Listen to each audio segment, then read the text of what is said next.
Now, in this week's budget, Chancellor Philip Hammond announced that he wanted to see an enormous increase in the number of houses built in Britain in the coming years. Noble plan. But the problem is, I don't know anyone in the building or development industry who thinks there's a chance in hell of it being delivered. There aren't enough skilled craftsmen around to build these properties.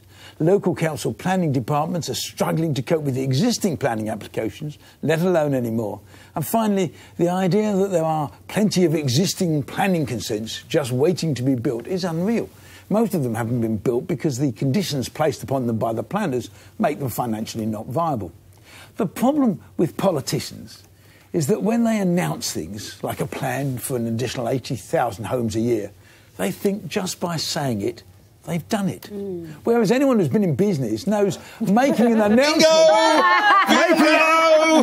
announcement is the easy bit. We can all do that. Delivering the promise is what's hard. Go on, Nick.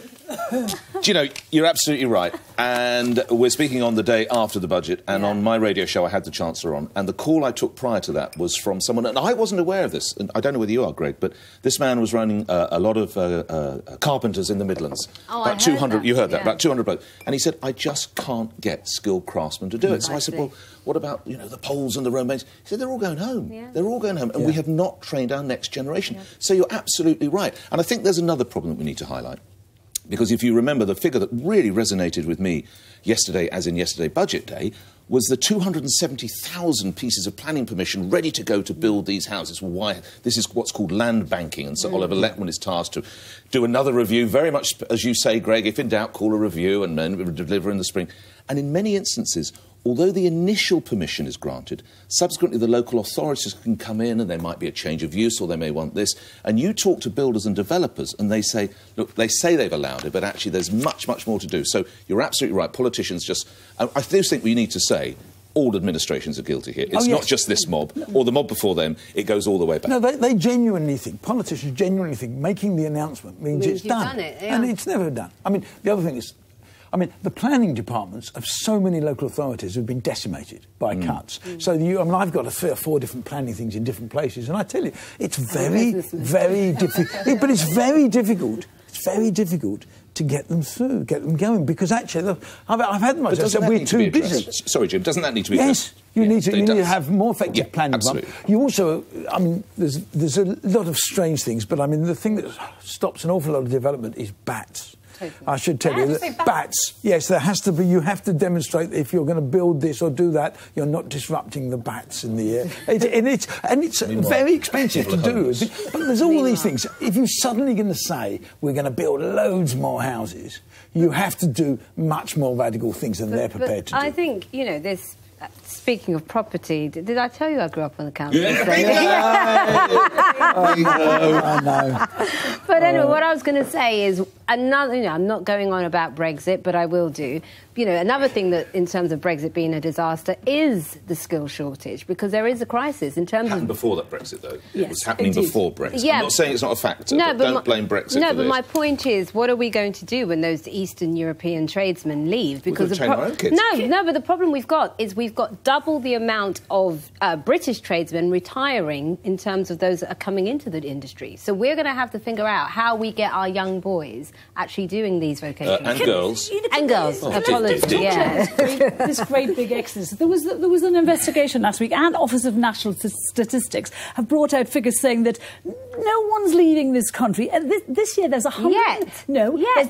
There's 112,000 more people here this year than there was last year from the EU. Yeah, because Brexit hasn't fully happened yet. But all you guys say every week, people are fleeing in their droves. In the NHS, people keep on quoting people are leaving in their droves. My point is what happens when they have to go home? 3,181 more people in the NHS than there was at this time last year. There is no exodus. Now it's not what matters. What happens after? And this debate is not about Brexit. Right. This debate is the inability of governments to actually make decisions like this and actually deliver on them. They just don't do it.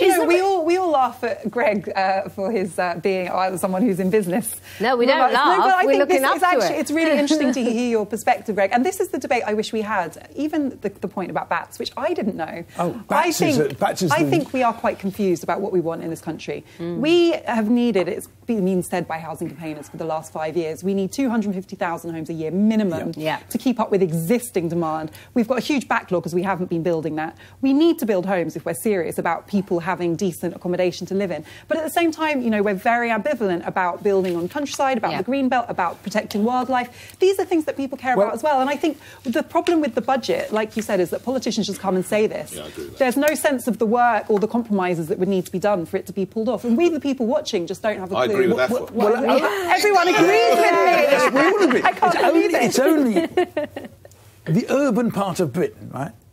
6.8%. And half of that is green. So it's actually 3.4%. The idea that we're never going to build on anything else just is nonsense. I agree. I mean, I remember as a young reporter many, many years ago in West London, there was a whole plan to develop Northolt Airport. Now, Northolt Airport's enormous, hardly used, and actually would make a great new town. I bet you that won't happen in my lifetime. Not a chance. But before we go, let's just hear what Phil Hammond did say about property. It cannot be right to leave property empty when so many are desperate for a place to live. So we will legislate to give local authorities the power to charge a 100% council tax premium on empty properties. So, Greg, what would you do? Oh, I do think you've got to sit down and have a plan, and I think you've got to take land. I mean, He's talking about empty homes. He's talking about people with empty homes. I think there's a lot of land. Nick Santana, I've got I mean, there are a lot of empty homes. If you, How many have you got? How many have you got? Me, I've got 2 homes. There you go. But I mean, You've also got a lot of development. Yes, we're building a lot of houses. This politics, he's a successful businessman. What do you do? You've got to take land that is at the moment agricultural land. You've got to take it at agricultural prices and turn it into housing land. But Greg, you can't force Barratts or Galliards or anybody else to build houses if they don't want to. If they don't want to, you can only incentivise them to it. But I mean, if you go back to the last time we built this number of houses, 69. In the 60s, I mean, how many of them were council houses? An I agree awful with lot. that. An awful lot. Now, I don't think councils were ever very good landlords, personally, but I do think social housing you can't just build them to sell. You've got to build a great deal of social housing in this country. Greg, so back to your point about politicians saying things and then pretending it's done. Here's a great example of that. Let's look at David Cameron in 2014. We're going to build 100,000 new homes, and they will be at least 20% cheaper than normal. Wealthy foreigners won't be able to buy them. Just first-time buyers under the age of 40. Homes built for you, made for you. Our party, the Conservative Party, the party of home ownership, once again. And can I say, Greg, not one of those homes has been built. Even if they had 100,000 is a drop in the ocean. Yeah, but also your problem in places like London and now Manchester is actually a lot of them are being bought from overseas. Yeah. And they're not even occupied. They're just the lower end, even the sort of starter low. No, the higher end. But the whole thing works on that. Yeah. Is it that we don't have a housing crisis as much as a population crisis? Our population's exploding. We have been historically taking in 300,000 people every year. But it's the price that's the problem. Actually, as big a factor of that is the fact that people want to live alone. I mean, there's actually a fundamental change going on, particularly if people of, shall we say, of an older generation who decide they've had enough of the old man or the and they want to live on their own. And actually, it's people living. That's part of it. Yeah. It's part of it. It's population growth. Devastated as I am not to be able to enter into the immigration debate at this stage, I'm afraid we have to change subject.